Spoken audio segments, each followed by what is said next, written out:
Um, Hands-on preview of Star Wars Outlaw is more than just space Uncharted.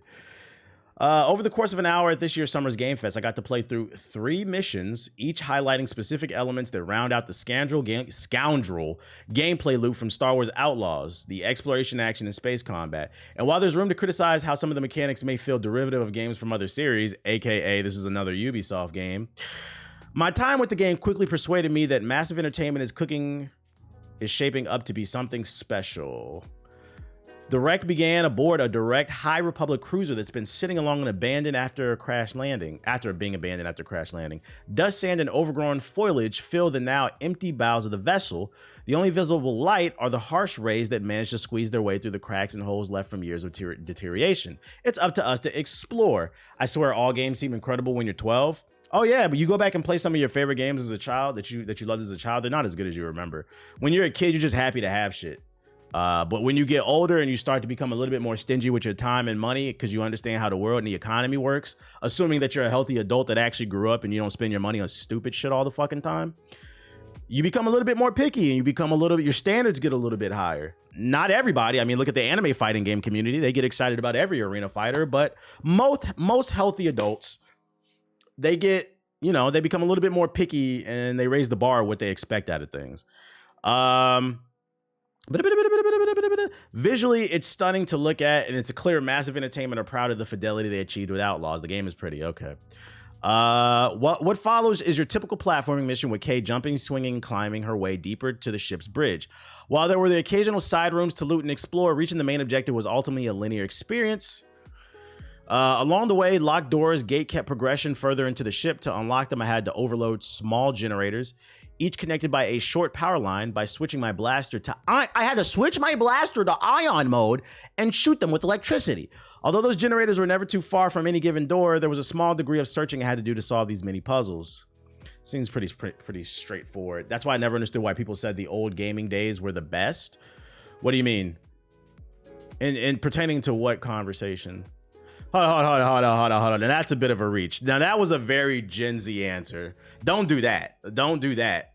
I said some of the games that you loved as a kid don't age as well as you think they did, because when you're a kid, you just appreciate stuff.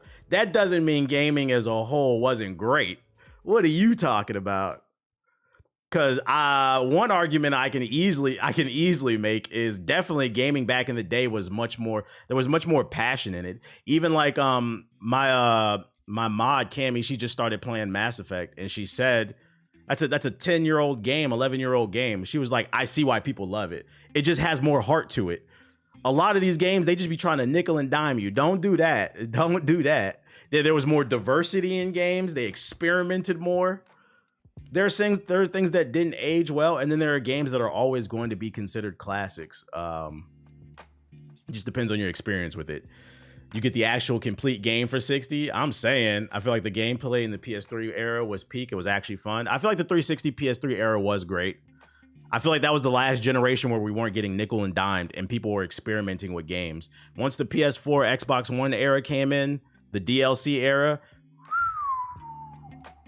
still great games being released today. But I feel like you got to really shift through a lot of bullshit now. What were your influences? What key moment brought you into gaming? What games captured you as a fundamental preference? I'd argue I never stood a chance. There wasn't like a key moment. I've been playing games since I came out of the womb. I literally had pictures of me playing in diapers. So like I've always played games. Devs spent less time to make games, so they were willing to risk a lot less. Yeah, the teams were smaller too. They spent less. Yeah, you're right.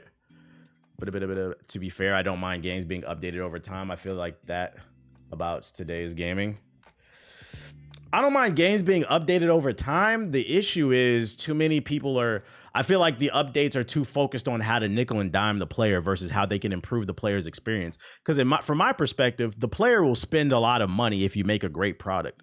And like a prime example I can give is like the first free-to-play game I really got into was PlanetSide 2 on PC. That's what got me back into PC gaming. And I remember I had like 40 hours on the game and I felt bad afterwards. I was like, yo, I'm having so much fun. So this is before battle passes exist. I bought like their premium account where it gave you like an XP boost and some skins and shit like that. And I was like, man, let me throw something their way. Like when you make a good product, people will pay money. But nowadays, it's like you have to buy the damn battle pass to get the experience. So then free-to-play games, I could argue, are not even free-to-play anymore because you're not getting the true experience. It's less about the passion of the hobby and experience and how they can monetize everything. Pretty much. Cheat defiant instead of X defiant, cheat defiant.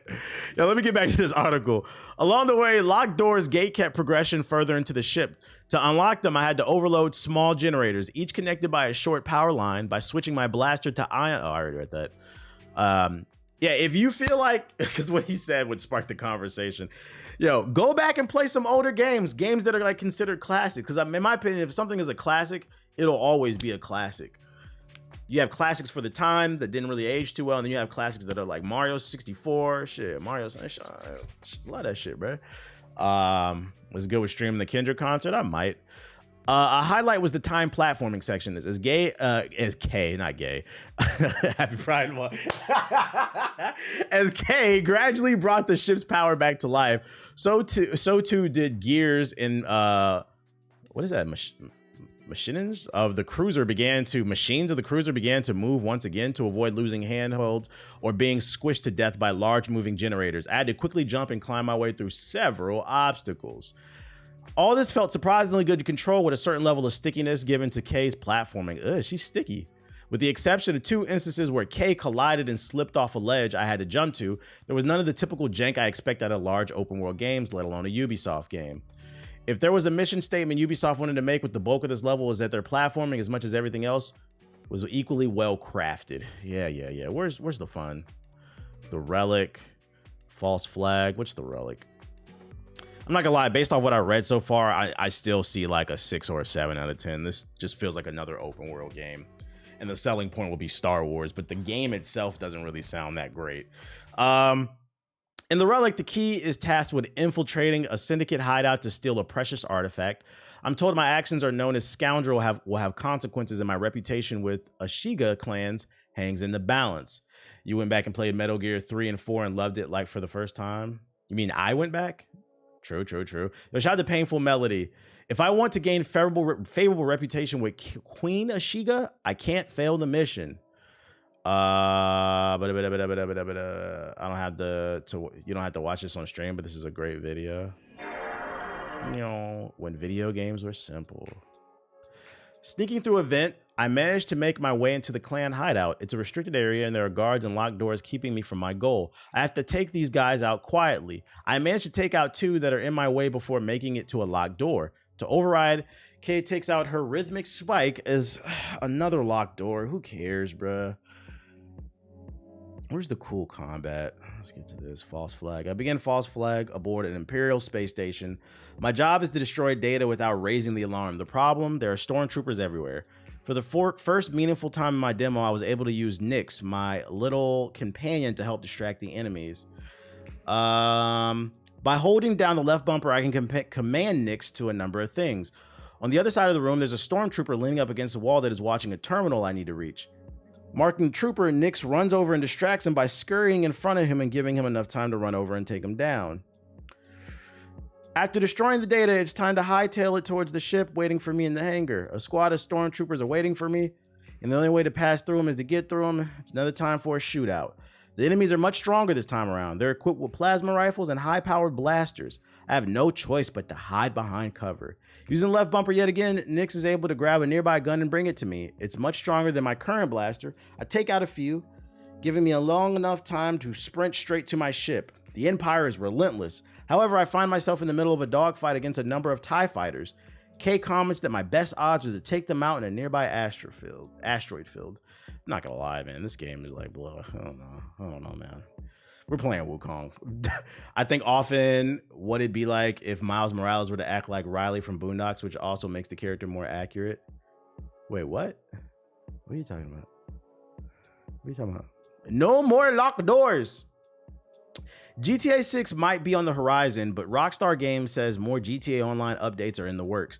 All the PS4 niggas that refuse to update, refuse to buy new games, don't worry. There will be updates for GTA Online for the PS4.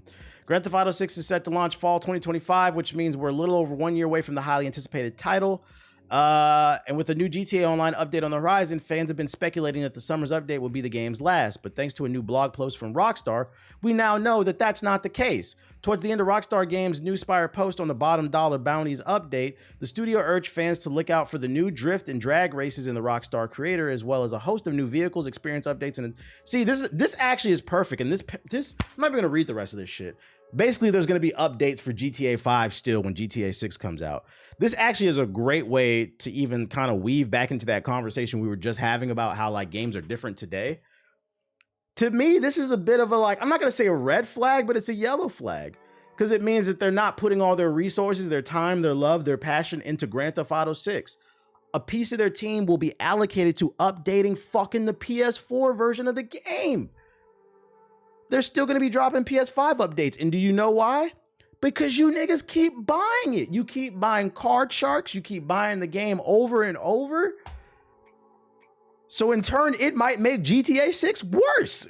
I blame the role players. And guess what? As long as people are on them servers, they're gonna keep updating this shit because it makes them money. Because I mean, look at it from a business standpoint. If you have a residual income, if you have passive income coming in and it's a lot, why give it up? Yeah, you niggas. We need a GTA Online for GTA 5 Juneteenth. Free yourself. Yo, listen. Free yourself from the shackles of the PS4 and the Xbox One, please. We need a last gen Juneteenth. Free yourself from the shackles, my brothers and sisters. Upgrade, please.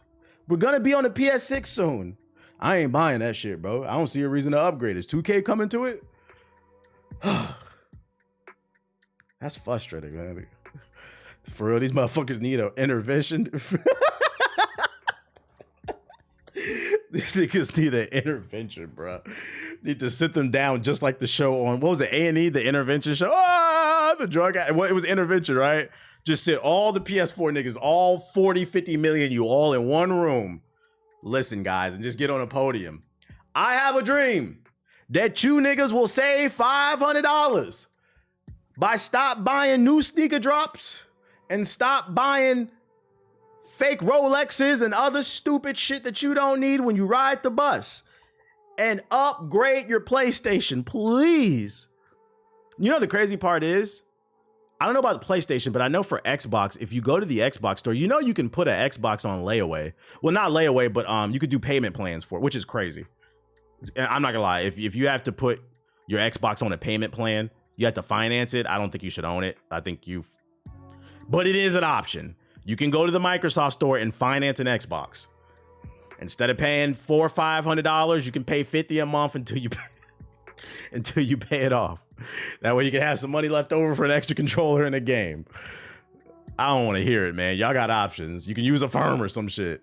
Former Dragon Age executive producer has nothing but praise for BioWare's next installment in the series, Dragon Age Veilguard. The veteran Mark Dara, who left BioWare along with general manager Casey Hudson in December 2020, made his return to the company as a consultant for the upcoming Veilguard. And lucky for him, he did it, it seems though he's having the time of his life with the game. He said, what if you miss a payment? The police showing up to your house. They gonna get the batting ram. Open up. Bust through the door like Rainbow Six. A nigga with a shield. Blitz. Gonna flashlight you. They gonna fucking punch you in the face.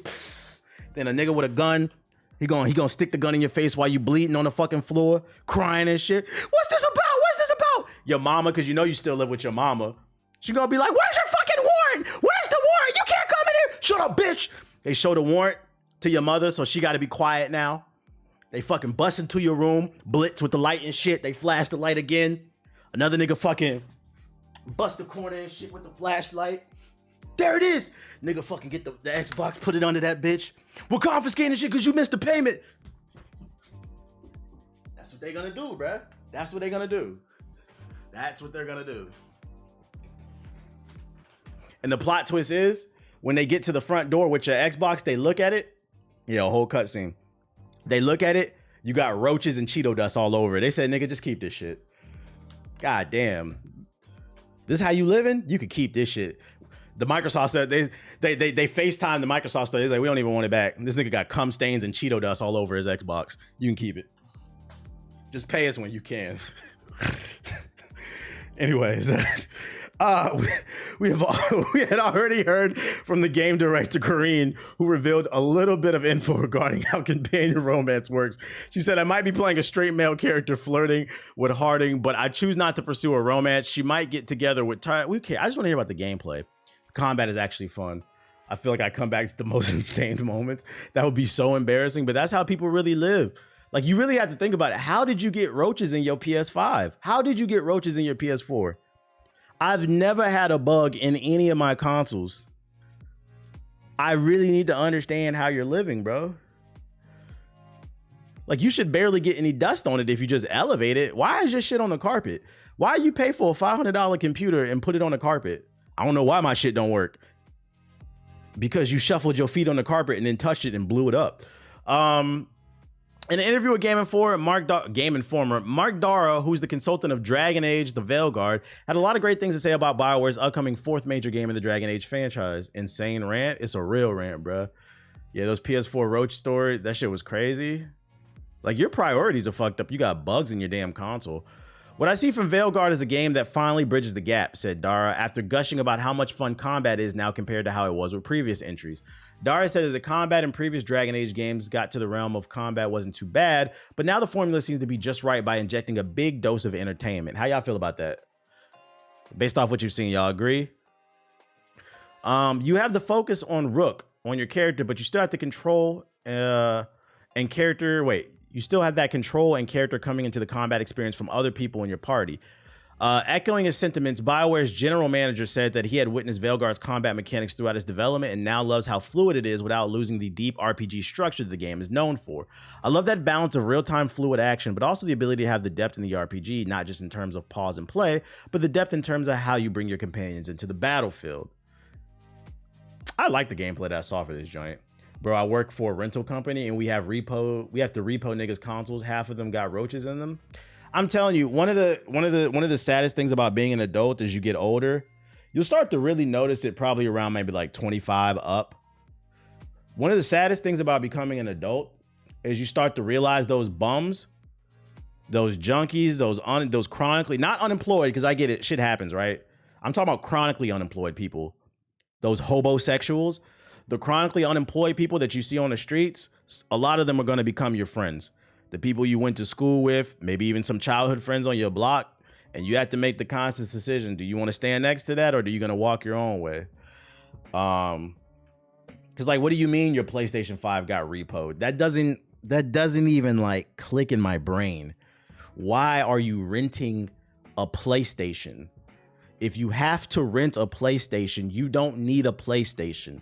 You need to keep your head down for like 2 years.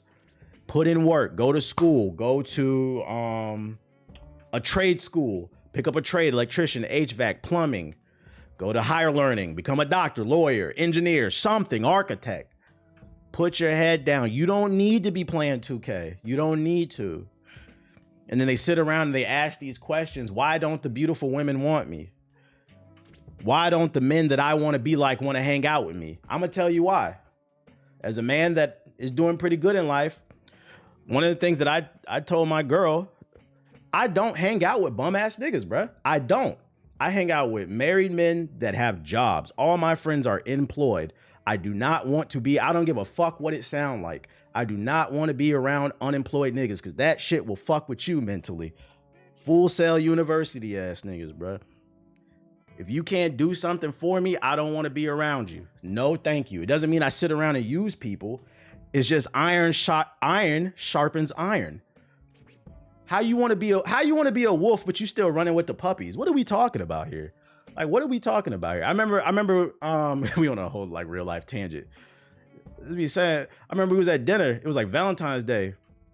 Yeah, you either useful or you useless. It only makes you bad when you sit around and use people and don't get used. It's like a happy medium. Why can't you build friendships with people where you have an emotional connection, but you also can learn from them? You see what I'm saying? And I remember we was sitting at dinner, and I said something very similar to her, and she's like, don't you think that's a little transactional? I was like, yeah, I don't give a fuck. I am who I am. My life's great. I don't like when people question me.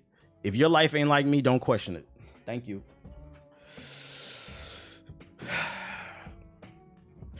I don't know how we got on that topic talking about video games, but dead ass. Like I said, when I say gaming is not a poor man's hobby, I don't mean it to like be mean. It's just like, yo, get your life to. Why do you want to live like this, bro? I hated that shit. I used to have roaches in my apartment when I was living in DC. I hated that shit. I hated that shit. I remember there was one week where I was living with a mouse in my house for about a week and a half. Every night, you can hear that bitch scurrying around inside the walls at night. I had to learn about peanut butter. Fun fact, rats do not like cheese. They like peanut butter.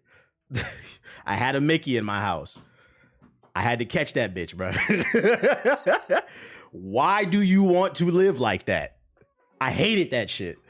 You woke up with roaches on your face like Diddy? Nah, I never woke up with roaches on my face like Diddy. But there were times where I was recording YouTube videos and I see them fat ass roaches go across the carpet. You ever seen a bug and it fuck up your whole mood? Like you could be watching a movie or a TV show and you see a bug scurry across the floor and now you can't watch the movie. You say, ugh.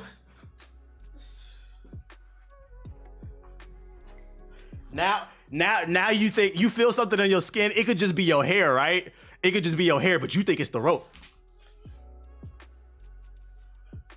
This shit crazy, bro. Why do you want to live like that, bro? Why do you want to live like that? Bro, roaches would change your entire mindset. I needed that experience. Yeah, I needed that experience too. Like for me, it like fucked me up. I was like, I got to get the fuck out of here.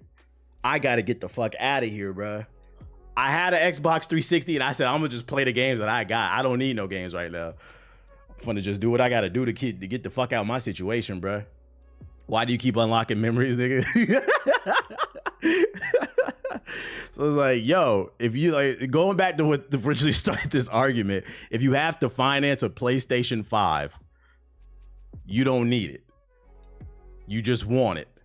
And a part of being successful in life is being able to off-put instant gratification. Understand your wants versus your needs. You need to eat. You need water. You got a PS5 and no health insurance. This is crazy. I ain't been to the doctor in 10 years. I don't know what's wrong with me. I've been coughing. If I'm at somebody's crib, if I see a roach, he said, you need pussy? You don't need pussy. What? I can't breathe without some pussy, bro. What are you talking about? New Uncharted movies in the works as everyone wonders where the hell the next game is. Wait, who? What? See, who wrote this? I don't agree with that statement. Who's wondering where the next Uncharted game is? No. First of all, the first Uncharted movie was ass. I don't know why it's getting a sequel. You need to make another Spider-Man. We don't want to see this shit. But just be aware, new Uncharted movies coming. Indiana Jones 2. I feel like the Uncharted movies are like the reboot of Modern Warfare. No, not Modern Warfare 2019, the original one. Like, I know how it's confusing now. I'm playing Modern Warfare 3. Which one? This is the Indiana Jones 2. Nobody asked for this game. I'm not reading this article. I'm just letting y'all know it's coming. And last but not least, what's the name? An Assassin's Creed DEI Black Samurai, Assassin's Creed Negro. There's a replica Yasuke helmet, 1-to-1. If you want decorations, if you're into that nerd shit, looks pretty cool. If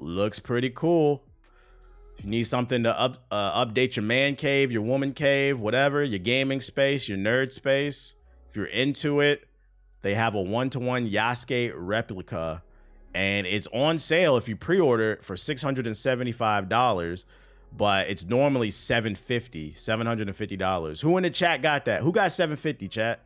Yo, shout out to Monkey Pierre in the chat with the sub. Who got $750? Let me know. Is anybody? Keep it real. Because if you do, I need you to drop 5 subs in the chat. Don't flex if you ain't really ready to show it. Let me see. He said, finance that shit. He said, it's a trap. Let's see. The United States is trying to use video games to counter propaganda.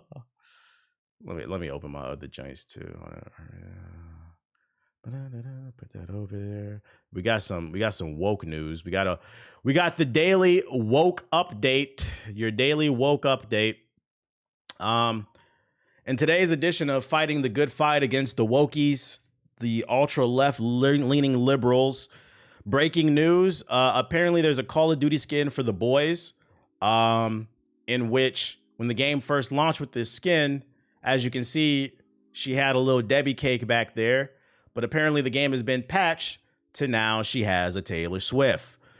And since now she has a Taylor Swift, an ironing board, a lot of people are upset, saying the game is not worth playing. Call of Duty has gone woke, and we should boycott it.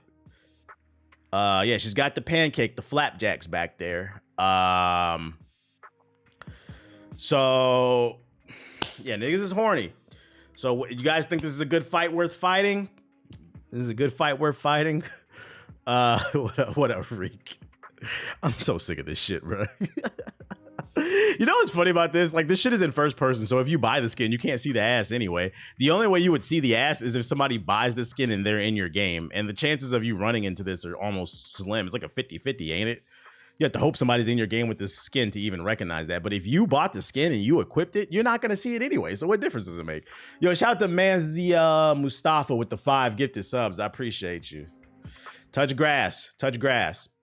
Shout out to Killer Frost with the 5 gifted subs. That's what we like to see. Don't let me fail. Today is Juneteenth. If I don't hit my sub today, the whole chat is racist. I'm calling it right now. Other woke news I got for you. I appreciate y'all dropping them subs. Other woke news I got for you. Yesterday during the Nintendo Direct, Nintendo announced a new Legend of Zelda, and this in fact will be the first Zelda game where you get to play as Zelda. It's called Echoes of Wisdom, and some people are calling it woke. Let's read about it. But of course, there were always those who want to spoil the fun and throw hate at the mere concept that Zelda is the main focus this time around, calling the game woke. Just like many other titles, including GTA 6 and Forspoken, to name only a few, Nintendo's The Legend of Zelda Echoes of Wisdom has also received hate from the anti-woke folk amid... Yo, shout out to Del6 with the 5 gifted subs. I appreciate you. Amid criticism for allowing Zelda to ruin its beloved franchise. I mean, even typing those words makes me feel like I need a shower. That's crazy to say you ruined Zelda. There's like a million different Zelda games since the 80s now. It's like 40 years worth of Link. They put one game, they make one game where Zelda's the actual star of the show, and now it's woke. That's crazy. Which is crazy because she's been a part of Smash Bros. And fighting, and Sheik is a cool character. Shout out to Dell, though, with the 5 gifted. On Twitter, where all the lovely things happen, some people were more than a little salty about Nintendo casting Link to the side to replace him with Zelda as the protagonist. One user, who has since deleted their post but has since been screenshotted, yeah, stand on business, thought that Nintendo did a disservice to Zelda by letting her have her own adventure, when instead they should have explored her background more. You know, the story in which she's kidnapped. So for that reason, Nintendo is in favor of the woke appeal. Let's see what he says. Internet scholar Andrew Garrison says on Twitter, "It hasn't even been 12 hours since the announcement of Echoes of Wisdom, and I've already seen everything from the Chuds just hate women to Nintendo will never make a good Zelda game again. The discussion of this series is borked." What the fuck? What the fuck are you talking about? You telling me the legend will actually be about Zelda this time? Right. Another believes that Zelda shouldn't have made an appearance at all this time around, and this is what happens when they, I'm assuming Nintendo, infects the Zelda franchise with the woke mind virus. But the icing on top of the cake, the worst takes have been highlighted by the user who's been called out of the total madness, as some people say, because Zelda's playable and not Link. In a Twitter thread, a series of screenshots has been taken of different replies by those obviously very emotionally hurt by Zelda's announcement. Let's look at these screenshots. What up, Ab? According to internet scholars, forcing feminism down our throats is a bad tactic.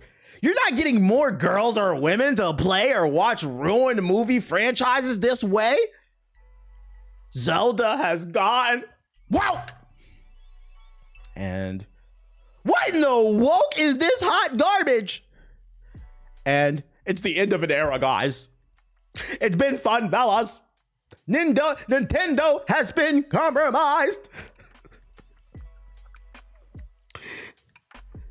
Zelda was so much better when Link said, hot, hot, hot. So you look here, Nintendo, look here, listen. Stop making our games woke. Miyamoto, look here, listen. What the fuck are you talking about? DEI Nintendo. This shit is funny, man. This shit is fucking funny. Go fuck yourselves. This shit is. You know what's funny? I thought this game looked alright. I thought it looked alright. And the funny part is, this game doesn't even look super story driven. It looks more puzzle driven, gameplay driven. Like you said, they're trolling. I don't know. I don't know what's real anymore. Shit is getting fucking weird. Yo, don't you love being an hour in and half a meeting yapping about nothing? Yeah, sure, let's go with that. Is no one else tired of saving Hyrule from stupid ass pig demons? Let's see what the government doing. There's no dodge button for disinformation. The United States is trying to use video games to counter propaganda. Can a video game teach you to resist disinformation? The US government certainly thinks so. In May, yo, shout out to Reggie with the gifted subs. The State Department's Global Engagement Center, the government agency tasked with countering foreign disinformation, released a request. Yo, heard you were the GOAT from Dover. What up, Ricky? I heard about you. What up? Welcome to the stream. Released a request for proposal offering $1 million for an evergreen game in a sandbox platform with an existing fan base in which participants play a game that builds cognitive resilience to authoritarianism. Bro, what in the psyop am I reading? They want somebody, first of all, $1 million is not a lot for a video game, so the government doesn't know anything about video game development. But they want somebody to develop a video game that'll make it so China can't confuse them and Russia can't confuse them about what's going on in the world. Well, I got a question for the US government. Who's going to protect us from you? Y'all know the US, and by the way, I've never been suicidal. Feel free to, and that's suicidal. I've never been suicidal. Feel free to clip it. Y'all know that the US government allocates a certain number of funds to the military to do psyops inside of all forms of media, specifically movies and television. The army has, specifically the army, I know, they have a certain amount of money that they allocate towards movies to push propaganda, soldier propaganda. Yeah, it's in the marketing budget. Like, as much as I like Top Gun, that shit's a psyop. We're the leaders in propaganda. Like, what are we talking about here? What are we talking about? It's an intriguing way to combat an existential challenge for democracy. Can play undermining lines more effective than speech does. There's a lot about this idea that is compelling, but there are just as many reasons to be skeptical. The GEC's idea certainly has some validity. It wants to leverage the emerging field of pre-bunking, the art of making people aware of disinformation before they encounter it. To help build media literacy skills and contribute to online safety, this is a process that researchers call inoculation, which treats disinformation like a virus. You need to train your psychological immune system, so to speak, to learn how to identify and reject all forms of communism. Yo, you want to know a better idea? Yo, Joe Biden or whoever becomes president, Congress, Nancy, how about you guys take some of that money that you're spending on all those fucking cruise missiles and tanks and shit, and why don't you put it into the public school system and bring back critical thinking? Ban phones during the school day. Tell them put it away in a little cubby or something, some electronic box. You get it at the end of the day, and make these niggas learn. You wouldn't need none of this if people were capable of critical thinking. And between, the government poisoning us with the food that we have, because that shit makes you lethargic, the lack of education, being overstimulated with fucking technology, just ripe. They talking about fighting the mind virus, propaganda, that makes the consumer ripe for your propaganda. So if you truly want to promote democracy and freedom, we should bring critical thinking back. Because nigga, I don't trust you either. Nah, they don't want us thinking for ourselves because that's how they're going to push their bullshit. Exactly. This is all just a psyop to push bullshit. I've never been suicidal. See, there's this thing called common sense. The government doesn't have it. Using games as part of the battle over information isn't new. The United States Office of Counterterrorism has an entire project devoted to understanding the role of video games in what the UN calls countering violent extremism. Last year, the Swedish Psychologist Defense Agency, which like the GEC is empowered to combat foreign disinformation, sponsored research into foreign political interference that uses video games. And the European Journalism Observatory has highlighted video games specifically. Also, you want to know another way to fight disinformation? Start punishing people who are committing treason in this country. A year or two ago, we had a large group of people storm the United States Capitol. That was a fucking threat of treason against the United States. Well, those people are just a little misguided. Let's start punishing people who are actually doing things that are anti-democracy. But you know, you're ready to have that conversation. Like, what the fuck are we talking about? But let me tell you why this shit will never work. They offered $1 million prize for somebody to develop a game to teach people how to defeat propaganda and communism and shit. What video game costs $1 million to make? These games cost hundreds of millions of dollars to make. Because first and foremost, the game needs to be fun. Just because you create a functioning game with some free UE5 engine assets doesn't mean people want to play it. Get the fuck out of here, America's Army 2.0. I just saw this video about how corruption is essentially legal in the United States. It's every fucking where, man. It'll be a mobile game with tons of microtransactions. This goofy ass article. Where the fuck you find this shit? I gotta save this one. You might have to put this on the podcast. Skirt. Shout out to raindrop.io. It's a good way to organize shit.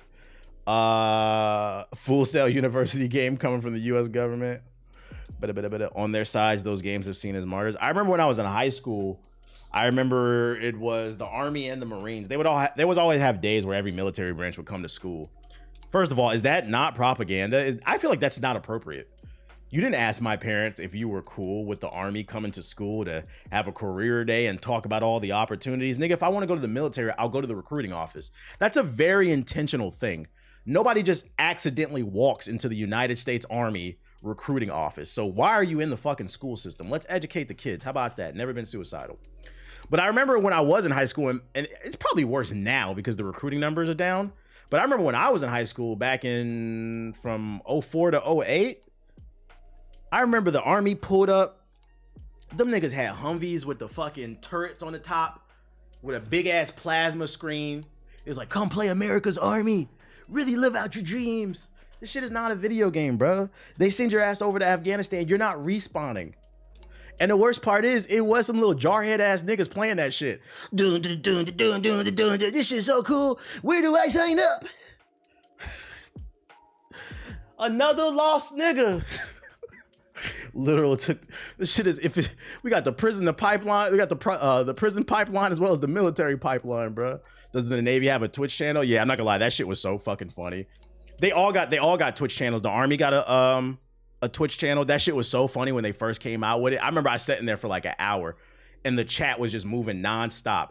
That nigga was playing like some random game and they just kept typing in the chat, war crimes, Obama drones. What crimes have you committed? That man didn't say nothing to the chat the entire time. You could tell he wanted to cry. I was like, that poor guy, because he probably thought that he was about to get a cool opportunity where he didn't have to be in the field. He could just play games, be himself, talk to like-minded gamers. He got sold some propaganda, but motherfuckers was not falling for that shit. I was so proud of the internet that day. Yeah, fuck him. That shit the fuck off the internet, bro. Oh my God, what is this shit? We've always celebrated Juneteenth and valued diversity. That's why half the 7 is black or racially ambiguous. Today, we're giving Noora, A-Train, and Sage free Votland tickets as Homelander, Deep, and Firecracker cover all missions. Damn, the blacks got a day off for Juneteenth. Shout out to Vought International. That's crazy. Yo, shout out to K-Dot with the sub. Appreciate it. That's fucking crazy. I'm not gonna lie. That's pretty ballsy to tweet that. But it's funny to me. I'm not bad at it. Said all the blacks in the 7 got the day off. That's great. I feel like I got a sub now. Vought International. What else we got? Okay, that's the government shit. Amazon's new free-to-play fantasy MMO Throne and Liberty is out in September with an open beta in July. Amazon has not given up on making video games. They are determined to take over another piece of the world. Throne and Liberty, the latest South Korean free-to-play MMO to land on Amazon Games publishing slate following 2022's Lost Ark, will get a worldwide release on the 17th of September with an open beta coming to PC in July. What is with them in MMOs? This is the second MMO that they're publishing. There are 2 owners on this account, right? Huh? What are you talking about? Did Amazon blow it with the New World? It has like its audience, but it's not that big. Developed by NCSoft, the company behind Guild Wars and City of Heroes, 2 classics, Throne and Liberty promises to be a game of exploration and massive scale combat, accommodating thousands of players at once, all unfolding in the dynamic open world of Soliasum. I'll give it to them. At least that Amazon is just trying to publish games now. They gave up on trying to make them. Could have sworn this is a COD stream. That's crazy. This nigga called me a COD streamer. That's crazy. Nah, I think you're looking for the young. I know all the blacks look alike, but that's not me, man. That's not me. I do game reviews. This is an Elden Ring waiting room. I know all the blacks look alike, but that's not me, my boy. Adapt your fight to survive and thrive through strategic decisions in PvP, PvE, or both as they encounter evolving battlefields impacted by weather, time of day, and other players. Its promotion blurbs explains. There's no single path to victory as you seek to defeat Khazar and claim the throne. Yeah, whatever. Let's watch the trailer. 2 more days. That shit come out tomorrow if you're on PC. I've never heard of this game.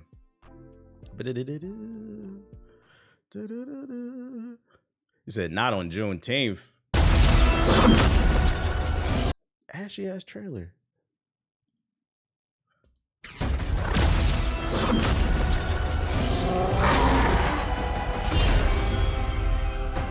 Me and my friends are looking forward to it. Okay. Let me see. Long ago, the star of Siliveth shattered. Its fragments spread across the land, granting immense power. Shout out to Sixtari with the sub. Appreciate it. But where there is light, there is also darkness. Malevolent. Yeah, I'm watching the Kendrick joint. Seeking to claim the X Defiant got a lot of cheaters at the moment. Nah, there's nothing wrong with that game. It's perfect. power of the stars for themselves. Gameplay? Must harness this celestial power. Yo, Celestial, these nuts, nigga. Where the gameplay at? Shapeshift. Push back against the Legion in tactical combat across a seamless world. Take up arms and join others as you fight alongside fellow guild members. As your skill grows, you'll unlock powerful new abilities. Adjust your fighting style to counter your enemies. Use ranged attacks to draw your enemies in. And swap to hard-hitting melee to finish them off. Nah, I didn't beat the main story of Stellar Blade. I don't know about this. Yeah. Pass. Sony skipping Gamescom again. Just putting that out there, just so you know. So it would turn. So all the Sony ponies that said that the state of the play that they recently did that wasn't very good, that wasn't their Summer Games Show Fest. Maybe they're gonna show up again and do something else. They're not showing up at Gamescom either, which is Germany's E3. Basically, it's the European E3. They're not showing up to Gamescom. What they showed is state of the play. Them niggas don't got no. They don't got no games. So if you're having your hopes up and they showing up to Gamescom, although it doesn't matter anyway, because PlayStation niggas, y'all wasn't gonna buy no games anyway. And even if you were open to buying games, you couldn't buy them because y'all don't got PS5s. Y'all buy PS4 games still. What is this shit? Shit. Beyond Good and Evil delisted ahead of the 20th anniversary. This shit ain't never coming out, bro. Oh, and then fucking yo, this and look, so Star Wars Jedi Survivor has been rated for the PS4 and the Xbox One. EA could share a release date soon. A last gen version of a current gen. This game was made for the Xbox Series, PC, and PS5. They are now making a last gen version. And remember, the current gen version didn't run well. This shit is about to be, I'm calling it right now. This shit is about to be like the PS4 version of Cyberpunk. Y'all remember that shit? And you know what's funny? People say I'm an asshole for saying you gotta update your platform. It's time. Stop complaining there's no reason to upgrade your platform because you can't see a difference. You can't see a difference because the developers are developing with one arm tied behind their back. They cannot push these platforms to their limit because you niggas won't put the PS4 back in the box. So they have to make games for the last gen. It's holding, you have an 11-year-old computer. You are gaming on a TI-83. A Leapfrog. You might as well be gaming on a PSP. This is crazy. Let me pull this shit up. You said, say it ain't so. It's true. Cyberpunk 2077 PS4.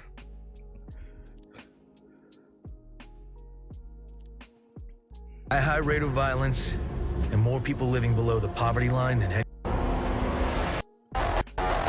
This is the PS4 version. This shit, lock it up. It's crashing. Let it go. Let it go. Down. Let it go. Look at this shit. Yellow. On my PC, there's floating signs everywhere. Like, look at this. Oh, free yourself on the Juneteenth. Free yourself from the shackles of the PlayStation 4, my brothers and sisters. You got roaches. No. That and I'm calling it right now. This is what the PS4 Xbox One version of Jedi Survivor about to look like. Hey, this shit's so good, bro. I love the gameplay. I love this shit. God damn, bro. Get your priorities straight. Get your priorities straight. PS4 about to be, that shit about to go to the moon, bro. Elon Musk over here trying to fund public ships to go to space. We don't need that. We don't need Elon Musk to send people to space. Just boot up Jedi Survivor on your PS4, sit on it, give it about 10 seconds, and to infinity and beyond. That bitch is going, bro. That bitch